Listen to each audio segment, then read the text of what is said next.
बहुत समय हो गया है, इसलिए मैं बड़े चंद शब्दों में बहुत संक्षिप्त रूप में आपको अपनी बात बताने की कोशिश करूँगा। और बंद कर दो मैक। आप सबके यहाँ पर इस तरीके से बड़े प्रेम भाव से दर्शन करके आपके भाव और आपकी इतनी प्रेम भावना को देख करके मुझे बड़ी खुशी हो रही है।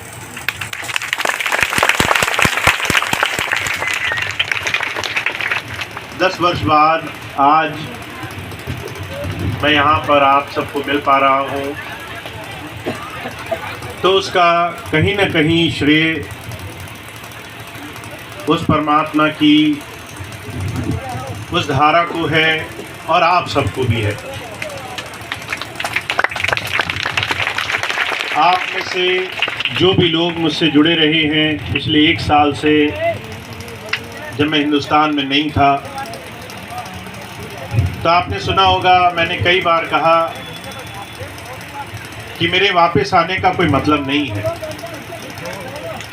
अव्यवस्था के कारण जिन बहुत भारी ऐसी परेशानियों के कारण जहाँ पर स्वामी जी की बनाई हुई संस्था आज से 10 साल पहले सिर्फ और सिर्फ दूर दराज से आती हुई गरीब संगत को किसी न किसी तरीके से एक विकसित और विकास दिशा से उस कहीं न कहीं गिरावट की तरफ ले जा रही थी, उन तमाम अव्यवस्थाओं के कारण जिसके कारण मुझे जाना हुआ। जब मैंने देखा वो अव्यवस्थाएं दूर कैसे होंगी, मैं तो 10 साल से दूर हूँ, तो मन में विचार आता था कि उन अव्यवस्थाओं को बढ़ाने के लिए या किसी को भी ये ताकत देने के लिए कि वो और मन मर्जी कर सके, मेरे जाने से कोई फ़ायदा नहीं है। अब पिछले 1 साल में बार बार यही बात दोहराता रहा। फिर लगभग 23 जनवरी से कुछ भाई बहनों से बातचीत होनी शुरू हुई। जब हम हर इतवार को किसी न किसी बहाने से कॉल करते थे, तो बहुत से लोगों के दुख, उनकी परेशानियां, उनकी तकलीफ़ें सामने आई। आश्रम में इन 10 सालों में स्वामी जी के जाने के बाद जो वहाँ सेवादार रहते थे, उनकी परेशानियां नज़र आई। उन्हें स्वास्थ्य लाभ नहीं मिल पा रहा था, उनकी दैनिक दिनचर्या की सामान्य ज़रूरतें, उसमें उनको परेशानियां होने लगी। और ये हालत सिर्फ एक आश्रम की नहीं, बहुत से ऐसे आश्रम में ये व्यवस्था बन गई थी जहाँ पर किसी ने इन पिछले समय में सेवा को या किसी की सच्चे मायनों में संभाल को अपने जीवन का लक्ष्य नहीं माना था। और मैं बड़ा विचलित हुआ, परेशान हुआ, कैसे इन चीज़ों में हस्तक्षेप किया जाए, कैसे इनमें संभाल की जाए। बातचीत करनी शुरू हुई तो हमारे अकाउंटेंट थे जो स्वामी जी का काम देखा करते थे, उन्होंने बोला कि स्वामी जी का जो संस्थान है वहाँ भी कुछ गड़बड़ियाँ चल रही हैं, आपको आना चाहिए। मैंने बहुत मना किया, फिर भी उन्होंने जब बहुत आग्रह किया, साथ साथ मनोज जी और स्वर्णलता जी से बातचीत होनी शुरू हुई, तो मैंने निर्णय किया कि 15 अप्रैल को स्वामी जी महाराज के नामदान के दिवस को एक बार आप सबसे एक बार सीधी भेंट हो, मुलाकात हो। और मैंने सिर्फ 3 दिन पहले आपको सूचना दी, पर आप सबके प्रेम ने और आप सबके भाव से 15 अप्रैल को आप सबने पहली बार 10 साल बाद आकर के 15 अप्रैल को अपने इरादे, अपनी मजबूती वहाँ पक्की कर दी कि आप अव्यवस्था के खिलाफ और स्वामी जी के मिशन को सही दिशा में ले जाने के लिए आगे हैं। तब से लेकर अब तक 3 महीने हो गए हैं और 3 महीनों में लगातार हम जितने भी आश्रम, जितने भी स्वामी जी के संस्थान के केंद्र हैं, सबका जायजा ले रहे हैं। कहीं विद्यालय हुआ करते थे, कहीं अस्पताल हुआ करते थे, कहीं सत्संग घर हुआ करते थे। बहुत से ऐसे स्थान हैं जो कुछ अव्यवस्था के कारण पीछे हो गए, जिनमें संभाल की जरूरत है। बहुत से सत्संग केंद्र थे जो बंद हो गए। अभी कल ही बहेड़ी जाना हुआ, बाबूजी ने बताया वहाँ बहुत प्रेम से सत्संग हुआ करता था, जो इन 10 सालों में कुछ पीछे हो गया। ऐसी तमाम व्यवस्थाएं इन पिछले 3 महीनों में हर एक जगह जा करके उनका जायजा लिया। जो 10 साल से स्वामी जी के संस्थान को संभालने के लिए निदेशक मंडल बिठाया गया था, उनसे मुलाकात की और लक्ष्य सिर्फ एक ही था कि हम सब मिल करके गुरु के मिशन में मानव सेवा, प्रभु भक्ति, निस्वार्थ भाव से, प्रेम आदर से पुरानी बातें भूल करके आगे बढ़ सकें। स्वामी जी महाराज हमेशा एक बात कहा करते थे, अगर किसी ने एक लकीर खींची है तो उस लकीर को छोटा करने के लिए उसको काटने छांटने की जरूरत नहीं है। आप उसके पास एक लंबी लकीर खींच दो। अगर आप अच्छा काम करोगे, आपके जीवन में सेवा भावना और जन जन के लिए, साथ संगत के लिए अपार प्रेम होगा, बैर बुराई नहीं होगी, पुरानी बातें भूलने के लिए आप थोड़ी सी कोशिश करोगे और धीरे धीरे इन बातों को नज़र रखते हुए कि आप सही सेवा के माध्यम से जुड़े हुए हर एक जीव को आदर सम्मान से गुरु के बताए हुए, उनके बनाए हुए इस मिशन में बहुत सही दिशा में ले जाने के लिए हर एक प्रयास कर सको, तो वो लंबी लकीर खींचने में ज़्यादा टाइम नहीं लगेगा। और आज आप सबको यहाँ देखकर मुझे विश्वास होता है, इतनी परेशानियों में भी, तकलीफ़ों में भी इतनी आस्था और प्रेम के साथ आप अपने मालिक की याद में बैठे हैं। ये विश्वास ही है जिससे हर एक बुराई के ऊपर लड़ाई जीती जा सकती है। ये विश्वास ही है जिससे हर एक गलत दिशा में जाने वाले किसी भी मनमुखी को हम लोग प्रेम से और सेवा की भावना से सही रास्ता दिखा सकते हैं। तो मैं तो आपको एक ही बात कहूँगा,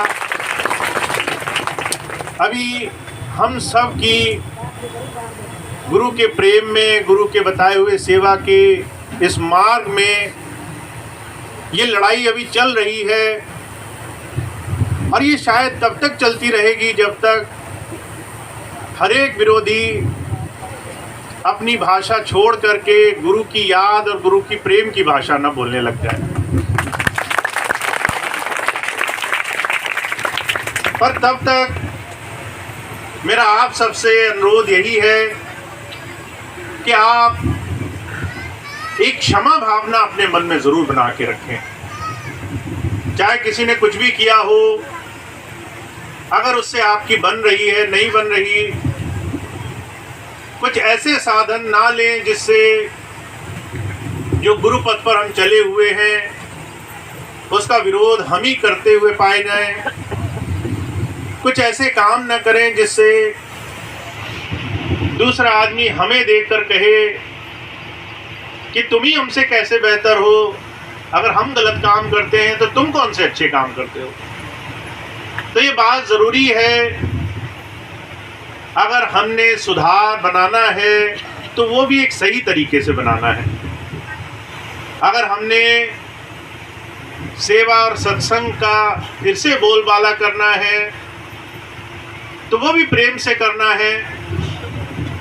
अगर हमें किसी अव्यवस्था को सुधारने के लिए प्रयास करना है तो वो भी एक सही दिशा में अपनी मेहनत जोड़ करके करना है, बजाय दूसरों की गलतियों को गिनाते गिनाते उन तमाम चीज़ों पर ध्यान रख करके।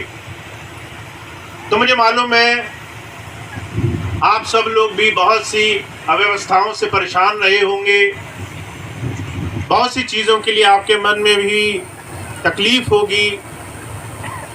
पर पिछले 3 महीनों से हम सब अब एक नई मुहिम पर चल पड़े हैं कि हम गुरु के नाम को और उनका जो एक सही मिशन है कि जन जन की सेवा, मानव सेवा, ये हमारा सबसे पहला लक्ष्य होना चाहिए।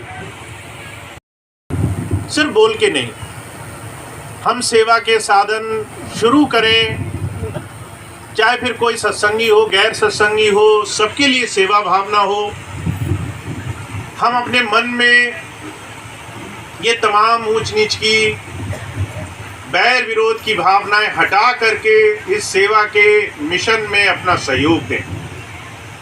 तो ये मेरी आपसे विनती भी है, कामना भी है कि जिस नई मुहिम में हम सब लगे हुए हैं उसमें आप सबका सहयोग मुझे मिलेगा, आपका साथ मुझे मिलेगा।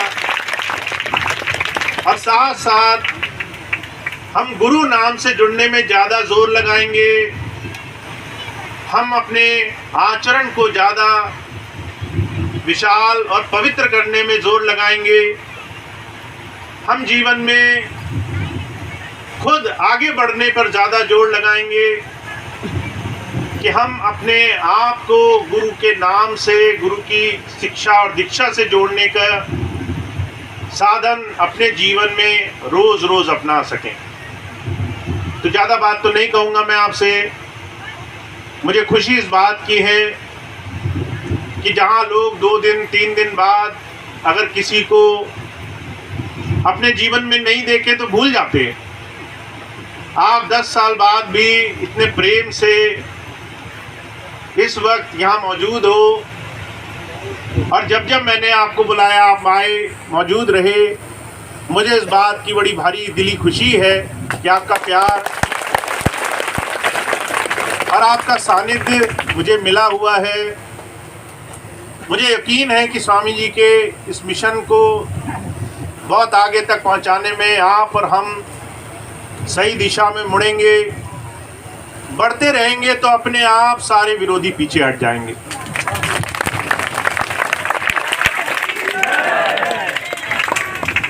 तो आज का ये सत्संग आप सबको बहुत बहुत मुबारक हो। आप सभी भाई बहन यहाँ जो उपस्थित हैं, मुझे पूरा यकीन है हर एक सत्संगी के दिल में स्वामी जी विराजमान है, गुरु विराजमान है। और जो अगर गुरु पथ पर चलेगा तो उसके जीवन के सारे काम, चाहे वो कहीं भी हो, इतनी सहजता से बनेंगे कि आप भी आश्चर्य करोगे कि इतना सहज जीवन मैंने नहीं सोचा।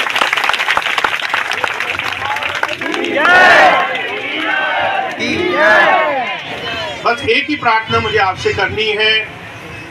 जैसा मैंने अभी कहा, लड़ाई लंबी है, धीरे धीरे चलेंगे। किसी को हटाने या किसी को किसी तरीके से विरोध दिखाने की हमें बिल्कुल ज़रूरत नहीं है। हम गुरु प्रेम से लगेंगे, अपने आप सारे काम आसानी से हमारे हो जाएंगे।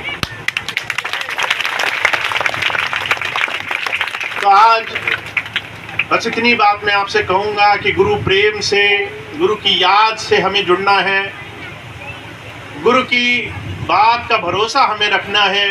गुरु हमारे अंग संग है और वो हमारे हर एक काम में सहजता बना के रखेगा। अब इसके बाद एक छोटी सी सूचना जो मैं बहुत दिनों से दे रहा हूँ। हम लोग पिछले 3 महीने से प्रयास कर रहे हैं, जहाँ संभव हो वहाँ जा करके साथ संगत के दर्शन हो, और ये मुहिम पहले संडीला के आसपास के क्षेत्रों से शुरू हुई, फिर बरेली, पीलीभीत, अब धीरे धीरे ये शामली और उससे आगे तक जानी है। ये मुहिम पूरी चलेगी, जहाँ जहाँ तक स्वामी जी ने सत्संग किए थे वहाँ तक हम जा सकें। तो जो भी इस दौरान सत्संग हुए, आप सबसे मिलना हुआ, वो चीज़ आगे बनी रहे, चाहे कम या ज़्यादा, उसका प्रयास जारी रहेगा। इस दौरान एक बात बहुत से लोग कहा करते थे, आज भी बहुत से लोग इस बात पर जोर देते हैं कि भैया जी बहुत कम समय के लिए आए हैं, उसके बाद वो वापस चले जाएंगे। और मैंने आपको आश्वासन दिया था कि अगर मैं 10 साल नहीं आया तो वापस नहीं आता, अगर मुझे वापस जाना ही होता तो।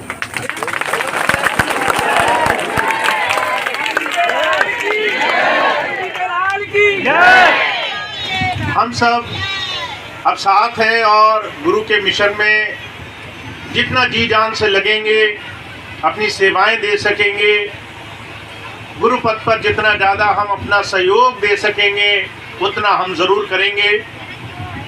तो इसी कड़ी में स्वामी जी महाराज के जन्म दिवस का भंडारा सितंबर में 16, 17 और 18 सितंबर को संडीला संत कृपाल नगर में होगा। अब मुझे यकीन है आप सब ने तो हर साल वो भंडारा मनाया होगा, पर मैं 10 साल बाद आया हूँ, तो मेरी उपस्थिति में अगर आप वहाँ दर्शन देंगे, वहाँ आएंगे, अगर आप वहाँ पर मौजूद होंगे तो मुझे बहुत खुशी होगी। तो आप सब लोग उस भंडारे में ज़रूर आएँ। आप सबको मैं यहाँ आमंत्रित कर रहा हूँ।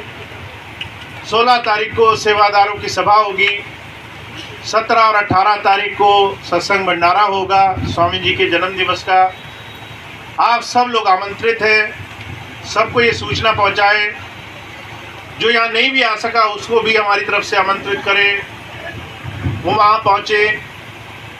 अगले महीने से उस भंडारे के लिए जो भी भाई बहन सेवा के लिए इच्छुक होंगे या आने जाने के लिए जिनको भी कोई सुविधा या दूसरी चीज़ें होंगी, वो अगले महीने से उसकी सूचनाएं आपको मिलेंगी। तो सितंबर भंडारे की तारीख खाली रखें, आपको आना है ऐसा मेरा विश्वास है। आप ज़रूर पहुंचेंगे और जो नहीं आए उनको भी आप लेकर आएंगे ऐसा मेरा विश्वास है।